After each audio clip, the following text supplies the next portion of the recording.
அனைவருக்கும் வணக்கம். தினம் ஒரு தகவல் நிகழ்வில் இன்று நாம் பார்க்க இருக்கக்கூடிய தகவல் நவம்பர் 25ஆம் நாளுடைய சிறப்புகள்ங்க. இந்த நவம்பர் 25ல என்ன அப்படின்னா, அனைத்துலக பெண்களுக்கு எதிரான வன்முறை ஒழிப்பு நாளாக அனுசரிக்கப்படுகிறதுங்க. International day of elimination of violence against women. So இந்த டே இந்த நவம்பர் 25ஆம் நாள் அனுசரிக்கப்படுகிறது. உலகளாவிய அனைத்து உலகத்திலும் பார்த்தீங்க அப்படின்னா வாழக்கூடிய மக்கள்ல பெண்களுக்கு எதிராக பல வன்முறைகளுக்கு உட்படுத்தப்படுகின்றனர் பெண்கள்.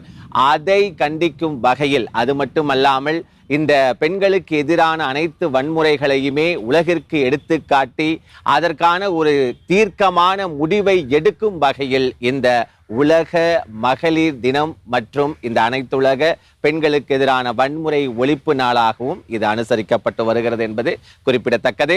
இதனுடைய நீண்ட வரலாறு என்ன அப்படின்னு சொல்லி பார்த்தீங்க அப்படின்னா, 1960ஆம் ஆண்டு டொமினிக்கன் குடியரசுல மெரபல் சகோதரிகள் அப்படிங்கிறவங்க தன்னுடைய அரசியல் செயல்பாடுகளுக்காக அந்நாட்டின் தலைவரினுடைய உத்தரவின் பேரில் அவர்கள் படுகொலை செய்யப்பட்டார்கள்ங்க. அந்த மறக்க முடியாத அந்த வண்ணத்து பூச்சிகளினுடைய நினைவாகத்தான் இந்த அனைத்துலக பெண்களுக்கு எதிரான வன்முறை ஒழிப்பு நாள் இந்த நவம்பர் 25ஆம் நாள் கொண்டாடப்படுகிறது. இந்த 1960ஆம் ஆண்டு நவம்பர் 25ஆம் நாள் தான் இந்த மிகப்பெரிய அந்த படுகொலை சம்பவம் நடைபெற்றது. அதை நினைவு கூறும் வகையிலும் பால்நிலைக்கு எதிரான அந்த செயல்பாடுகளை கண்டிக்கும் வகையிலும் இது போன்ற வன்முறைக்கு ஒழிப்பு நாள் கொண்டாடப்பட்டு வருகிறது என்பது குறிப்பிடத்தக்கதுங்க. அதன் பிறகு இந்த நவம்பர் 25ல வேற என்ன அப்படின்னு சொல்லி பார்த்தீங்கன்னா, சித்தாரா தேவி அவர்களுடைய நினைவு தினம். இவங்க சித்தாரா தேவி அப்படின்னு நீங்க கேட்டீங்க அப்படின்னா நிறைய பேருக்கு இந்த இளைஞர்களுக்கு தெரியாது. இந்தியாவிலேயே மிகச்சிறந்த கலைஞராக விளங்கியவருங்க. இவர் பார்த்தீங்க அப்படின்னா நம்முடைய ரவீந்திரநாத் தாகூர் அவர்களால் நாட்டிய பேரரசி என்று அழைக்கப்பட்டவர் நம்முடைய இந்த கலைஞர் அவர்கள்.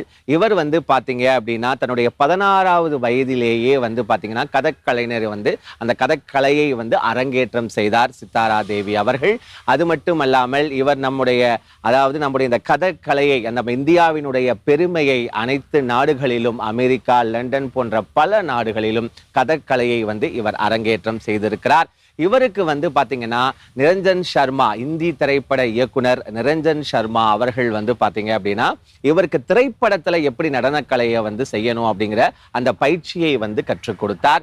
அதன் விளைவாக பார்த்தீங்க அப்படின்னா இவர் நிறைய ஹிந்தி திரைப்படங்கள்ல நடன கலைஞராகவும் நடித்திருக்கிறார். அதுல குறிப்பாக பார்த்தீங்கன்னா மதர் இந்தியா, ரோட்டி, அஞ்சலி போன்ற படங்கள்ல மிக சிறப்பாக தன்னுடைய நடிப்பை இவர் வெளிப்படுத்தி இருப்பார் என்பது குறிப்பிடத்தக்கது. இவருடைய இந்த கலை அந்த கலைக்காகவே இவருக்கு பத்மஸ்ரீ விருது, பத்மபூஷன் விருது மற்றும் சங்கீத கலாநிதி விருது, சங்கீத நாடக அகாடமி விருது போன்ற பல விருதுகளை நம்முடைய சித்தாரா தேவி அவர்கள் பெற்றிருக்கிறார். இப்படி மிகச்சிறந்த கலைஞரான சித்தாரா தேவி அவர்களுடைய நினைவு தினம் இந்த நவம்பர் 25ஆம் நாள். மற்றொரு தகவலோடு உங்களை நான் சந்திக்கின்றேன். நன்றி, வணக்கம்.